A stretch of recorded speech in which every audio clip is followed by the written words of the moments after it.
NFSC at CPAC 2023. We're live from our booth at the media section, and I have a beautiful, beautiful lady, a journalist with me, a young conservative. Will you introduce yourself to our audience? Yes, hi, I am Liz Willis, and I'm with Right Side Broadcasting Network. Amazing. Now, you yourself have experienced censorship, and as have your network, right? And we were talking about the Voice of America incident where the spy who pulled the plug, Sasha Gong, is here at CPAC. I just saw her. Now, how does that make you feel? The CCP spy right next to you.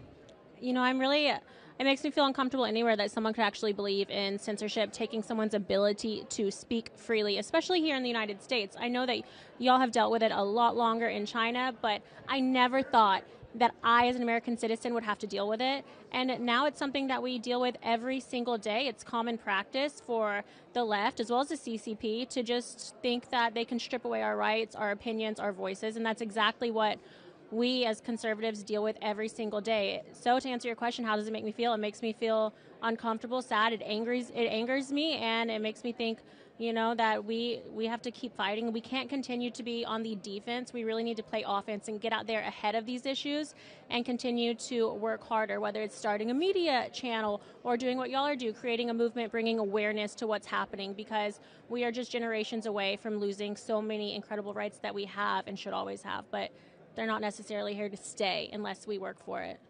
Absolutely. So beautifully said. And I was with Congressman Matt Collins this morning, and I asked sir, how do we, fix this problem, right? The media censorship is just a symptom of a much deeper problem that is the Chinese Communist Party's infiltration of our country, both in government and civilian. And, Congressman Matt Collins said, well, it's infiltration. It's a corruption in D.C. It's a corruption in establishment. Until you root out the corrupt people, then you can't really get anything done.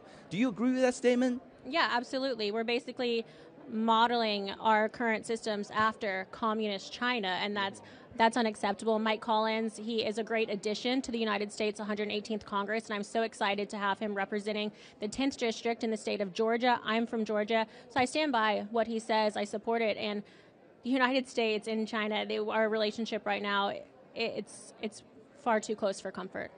Absolutely. And, that brings me to my next question. It was Governor Sarah Palin, right? She told me, she said, don't place your faith in the politicians.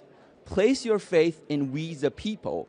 And I think fighters like Mike Collins, like Ali Crane, the freshman to congressmen, I think these are true fighters. I don't think they're politicians. They may be congressmen, but they are one of us, we the people. And I think they're going to take down the CCP. I think they're going to take tough measures on the CCP. I think they're going to decouple from the CCP, and then they're going to root out the corruption. What do you think? Yeah, I think so. I think these politicians, a lot of them, like Mike Collins, he's not a politician. Mm-hmm. He's a person. And he ran after seeing the failures of the Biden administration. He ran after seeing the great leadership under President Trump, after President Trump exposed us to the knowledge of the dangers of the CCP. He really woke up a lot of us into what's going on, and he warned us about exactly everything that's happening right now, about the censorship, about these tax hikes, about our border being wide open, about the possibility of inflation here in the United States. And we all seemed to be, conspiracy theorists at the time, but it has all happened. So President Trump, him being in office, he woke up a lot of people who are not politicians, but they were willing to fight for our country and to continue trying to make it better. So like you said, that new class of politicians, I think the majority of them, they're people that decided to run for office because we need to secure as many seats as we possibly can to enact legislative change through the Congress and then the Senate to have some federal changes, especially regarding big tech, natural resources, and our security, our national security.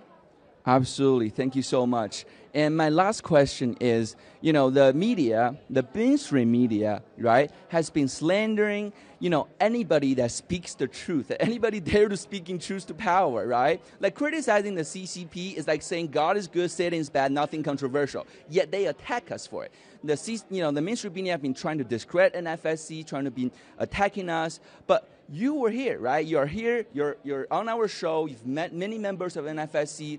What's your impression of us? Sure. So I came in here and I had no idea who the booth was next to us, right? And I asked around and I heard that it was Miles Guo and Steve Bannon. I thought, okay, well, cool. I know I don't like the CCP, so I'll be neighbors with these guys, happy to. And this is the first day that I've gotten to meet some of y'all personally, and you are nothing but welcoming and kind. And I don't think it's a facade. I think you guys have been lovely to me. You've been wonderful neighbors this week. We have absolutely no issues. We're working right beside each other, and I admire what you're doing because it's not easy to go against what you know and you're against your homeland, you know, where you're born. That's not easy. I hate having issues with the United States, and I can't imagine what you go through with the CCP. Absolutely. Thank you so much. Beautifully said, and we really appreciate you being here with us. Thank you. Well, this is NFSC live at CPAC 2023. We'll be back soon.